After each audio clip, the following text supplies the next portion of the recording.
Hello छात्रों, good morning. छात्रों, आपका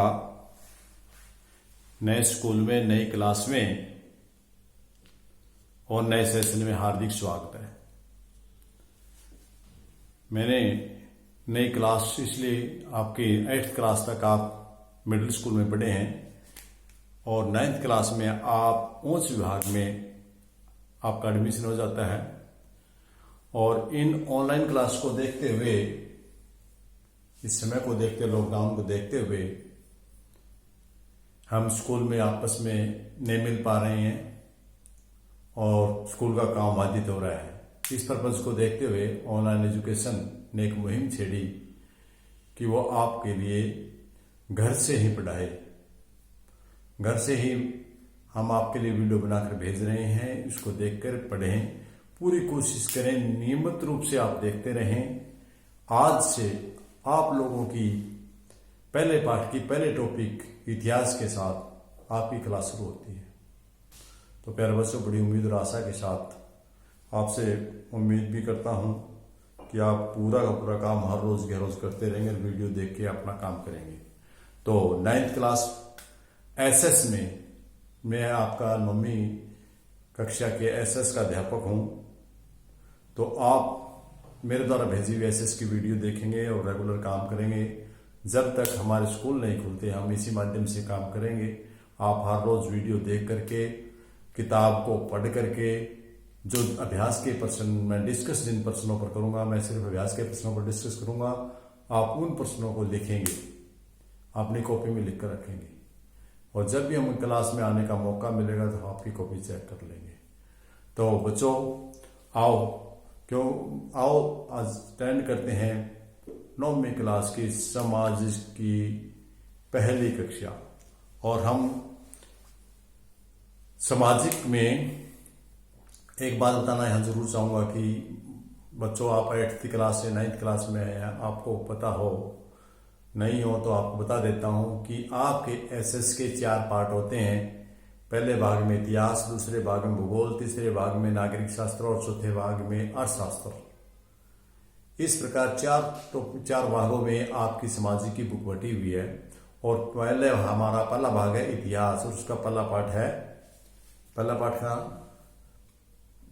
नाम है फ्रांसीसी क्रांति। जो इतिहास का पहला पाठ है आपका, पहला ऑप्शन इतिहास। ये इतिहास बुक है, इसका पहला पाठ आपका फ्रांसीसी क्रांति इस नाम का पाठ है। और इसी पाठ के नाम के साथ आज हम शुरुआत कर रहे हैं सामाजिक अध्ययन के पाठ की। तो प्यारे बच्चों, ये प्रश्न हल करने से वीडियो देख के समझना है, करना है और इस अपनी जो पाठ्य पुस्तक है, टेक्स्ट बुक है, उसका लेसन पढ़ना है। उसको पढ़ करके और इस प्रश्न को सुन करके फिर आपने अभ्यास के प्रश्न लिखने हैं। अभ्यास के प्रश्नों को मैं यहाँ सरल भी करवा रहा हूँ आपको। पहला अभ्यास का प्रश्न आपका है, फ्रांस की क्रांति की शुरुआत किन परिस्थितियों में हुई थी। क्योंकि वीडियो के माध्यम से हम सब प्रश्न नहीं करके खास प्रश्न जो आपकी परीक्षा की दृष्टि से इंपॉर्टेंट है वे करवा रहे हैं, इसलिए उनको ध्यानपूर्वक करना आपने। तो जिसमें पहला प्रश्न आता है अभ्यास का, फ्रांस जो देश है उसकी क्रांति की शुरुआत किन स्थितियों में हुई थी। कैसे हालात हो गए थे जिनके कारण फ्रांस में क्रांति आई। पहले विद्यार्थियों, उन कंडीशन को, उन हालत का आपने जिक्र करना है जिन हालत में ये परिस्थिति पैदा हुई। तो क्यों पैदा हुई? पैदा होने का 18वीं शताब्दी में, 18वीं शताब्दी का मतलब 1700 प्लस, जैसे कि मैंने लिखा 1774 ईस्वी में। 1774 ईस्वी में फ्रांस में बूर्बो वंश का लुई 16वां शासक था। लुई 16वां एक शासक का नाम था जो 1774 में बूर्बो वंश से लुई 16वां फ्रांस पर शासन करता था, राज्य करता था। यह बड़ा विलासी राजा था, पत्नी के मोह में पड़ा रहता था और इसका देश की तरफ कोई इतना ध्यान नहीं दिया। इसका जो शादी हुई थी, इसका विवाह हुआ, वो ऑस्ट्रेलिया की राजकुमारी एनिंत के साथ हुआ था। और जो एनिंत थी बड़ी विलासिता लाभपार थी, सुंदर राजकुमारी थी। इसके चक्कर में रहता था। इसने पढ़ाई का, इसने अपनी इसकी तरफ, राज्य की तरफ कोई संभालने की, राज्य कोई नहीं संभाला, जिस कारण से हमारे पब्लिक में शासक के प्रति बड़ी तनाव पैदा हुआ, उसके प्रति भावना अच्छी नहीं थी, मनमुटाव था राजा के प्रति। तो इस प्रकार ये राजा था, इसका सिस्टम ठीक नहीं था, पब्लिक की तरफ ध्यान नहीं देता था, कर अधिक लगाता था, लोगों की तरफ बातें नहीं सुनता था, विलासिता का जीवन जीता था। इस प्रकार के इन कई कारणों के कारण, बहुत से कारण थे, हम उन कारणों को ऊपर जानते हैं कि कौन से कारण थे जिनके कारण फ्रांसीसी क्रांति हुई। पहला कारण राजनीतिक कारण। सबसे पहला तो राजनीतिक कारण था। जो राजा तो निरंकुश था, किसी की बात नहीं मानता था, वो अपने मनाही करता था, विलासिता का जीवन जीता था, कुछ खास आदमियों के साथ ही अपने वार्तालाप करता था, सबको समानता नहीं देता था। उसके बाद इसमें दूसरा था जो राजनीतिक कारण था, एक तो था निरंकुश शासक था, दूसरा ऊंच पदों पर नीलामी। जो ऊंचे ऊंचे पद थे वो बड़े पैसे के चक्कर में ऊंचे अमीर लोगों को, सामंत लोगों को बेच देता था, और ताकि वे ऊंचे पदों का फिर लोग गलत फायदा उठाते थे, दूसरों पर कर लगा करके ऊंचे पदों पर लोग खरीद लेते थे और फिर मनाही मर्जी से आम पब्लिक को सताते थे। तीसरा अयोग्य भी था, इसमें योग्यता नहीं थी, स्वेच्छाधारी था।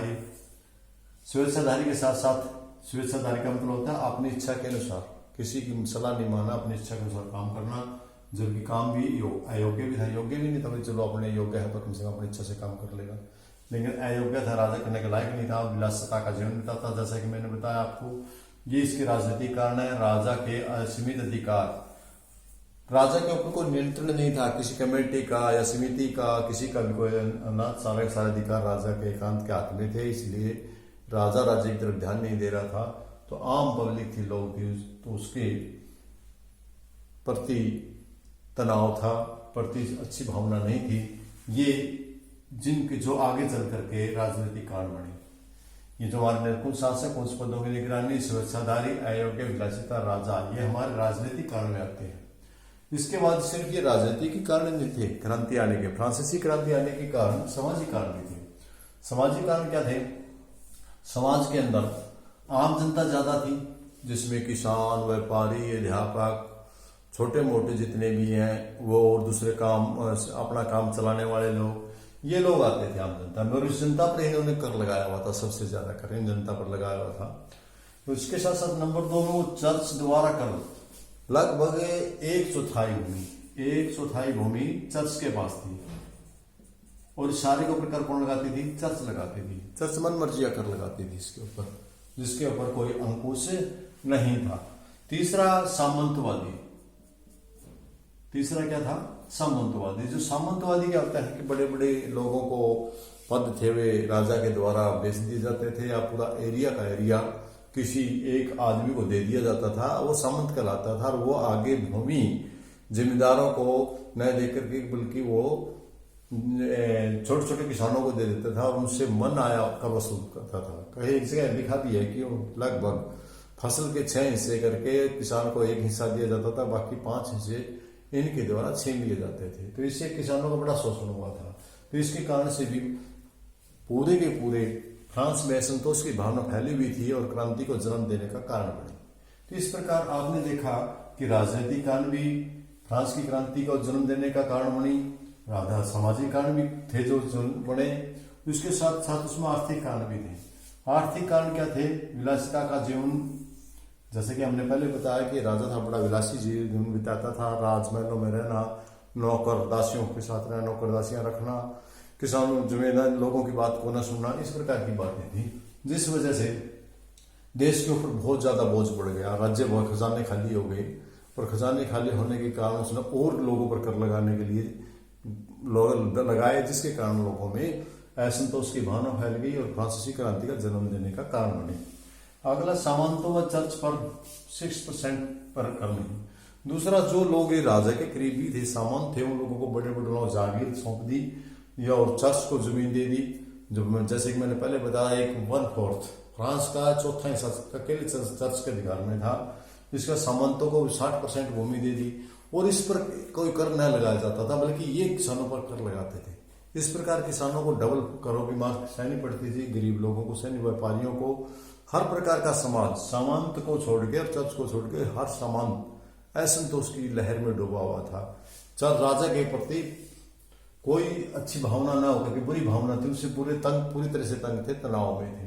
तो इस करके भी कारण बने। अगला आपका कारण आता है तात्कालिक कारण, दार्शनिकों का प्रभाव। जब भी कोई समाज में सुधार होता है या समाज बिगड़ता है तो उसमें लेखकों की और दार्शनिकों की अहम भूमिका होती है। दार्शनिक होते हैं जो उस समय के कुछ सिस्टम को दिखाने वाले होते हैं, समाज को सुधारने वाले होते हैं या अपनी बात को बताने वाले होते हैं। और दूसरा है जो लेखक होता है, उस समय की जो कहानियां लिखते हैं, कहानियों के अनुसार लोगों में भावनाएं पलटती हैं और उसके अनुसार उनका देश बदलाव की तरफ जाता है। तो उस समय में रूसो और वाल्टेयर नाम के दो ऐसे दार्शनिक थे जिन्होंने पूरी फ्रांस में राजा के जो विचार थे उनको आगे जागृत किया, उनको पूरा उजागर किया, लोगों के सामने बताया भी इस प्रकार की बात है, जिसके कारण लोगों को बड़ा असंतोष फैला और लोगों ने क्रांति की तरफ हमारे फ्रांस का इतिहास दौड़ने लगा। इसका एक और भी बड़ा रीजन है जो तत्कालीन कारण था, बिल्कुल उसी समय का कारण था। ये हमारे थे राजनीतिक कारण, सामाजिक कारण, आर्थिक कारण और दार्शनिकों का प्रभाव तो था ही था। इसके साथ साथ एक तत्कालीन कारण, तत्कालीन का मतलब तो उसी समय पैदा हो गया था। वो क्या था? राष्ट्रीय ऋण। एक तो राजा ने राष्ट्रीय ऋण काफी ले लिया था जिससे बोझ बढ़ गया देश के ऊपर, और दूसरा उसने उस ऋण को उतारने के लिए नए कर लगा दिए। इससे हर आदमी बहुत तंग हो गया था। हर आदमी पर नए करों का बहुत वजन पड़ा, जिससे भी असंतोष की भावना फैली। और उन नए करों के कारण हर व्यक्ति के एक मत, जो असेंबली थी, इसको बोलते थे हमारा स्टेट असेंबली, उस समय में जो राजा के लिए मंत्री प्रसिद्ध थी, उसमें हर व्यक्ति के मत का प्रस्ताव रखा गया लुई सोलह के सामने। वो ये रखा रूसो ने, वाल्टेयर ने, इन्होंने दार्शनिक जो थे मौके के, उन्होंने एक प्रस्ताव रखा कि हर व्यक्ति को एक मत दिया जाए और उस प्रस्ताव में उसको भाग लिया जाए। लेकिन आपको पता है कि राजा स्वेच्छाधारी था, अपनी इच्छा से चलता था, अयोग्य था, सूझबूझ से काम नहीं लेता था। इसलिए लुई सोलह ने उन दार्शनिकों की बात को नहीं माना, दार्शनिकों की बात नहीं मानने में इनकार कर दिया। और इस बात से इनकार करने के कारण 20 जून 1789, हम इसको 1789 की क्रांति क्यों बोलते हैं? क्योंकि 1789 में इसके हालात पैदा हो गए थे। तो 20 जून 1789 को वर्साई के टेनिस कोर्ट, उसमें की जो फ्रांस की कोर्ट थी उसको टेनिस कोर्ट से नाम जानते थे, उसमें स्टेट जो उसमें भाग लिया था, जिन लोगों ने स्टेट में असेंबली में भाग लिया, उन लोगों ने अपने आप को नेशनल असेंबली का, राजा के आगे के बिना ही नेशनल असेंबली को घोषित कर दिया और फ्रांस में क्रांति की शुरुआत होगी। फ्रांस में शुरुआत कारण बहुत से थे फ्रांस की क्रांति के। आर्थिक कारण थे, राजनीतिक कारण, सामाजिक कारण, जिसके कारण पूरे के पूरे समाज में तनाव की भावना पैदा हो गई थी, असंतोष की भावना पैदा हो रही थी, राजा की विपरीत परिस्थितियां बनी हुई थी। लेकिन जो मौके की बात थी, जो मौके तत्कालीन कारण थे, मौके के कारण था, वो यही कारण था कि राष्ट्रीय ऋण ले लिया था उन्होंने और राष्ट्रीय ऋण लिया और नए कर लगा दिए थे। और जो दार्शनिक और रूसों की बात नहीं मानी उन्होंने, मतों के अनुसार राजा को असेंबली कंट्रोल निर्कुंज करने के लिए उन्होंने उस बात को नहीं माना, क्योंकि राजा अपनी मर्जी का मालिक था। और जिसके कारण जो उस समय के असेंबली में कुछ लोग थे जो इसमें टेनिस कोर्ट में जाकर के स्टेट ने लोगों को अपने आप को असेंबली घोषित कर दिया, नेशनल असेंबली घोषित करने के कारण उसके साथ ही फ्रांसीसी क्रांति की शुरुआत हो गई।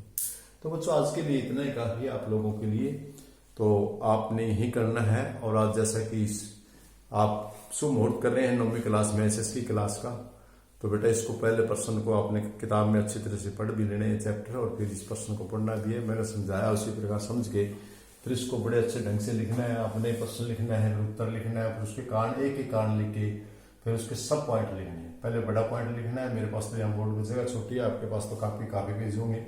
ये लिख दिया, जैसे ये कारण लिख दिया, फिर ये लिखना, फिर इसका 1 2 3 4 5 इसी प्रकार, फिर सामाजिक कारण लिखना, फिर उसके 1 2 3 4 5, फिर दार्शनिक, आर्थिक, इस प्रकार प्रश्न को बढ़िया से लिख के कॉपी में तैयार करना, ताकि हम परीक्षा के समय फिर उसको दोहरा सकें। तो इन शब्दों के साथ आज की वीडियो में इतना ही, कल फिर मिलते हैं। धन्यवाद।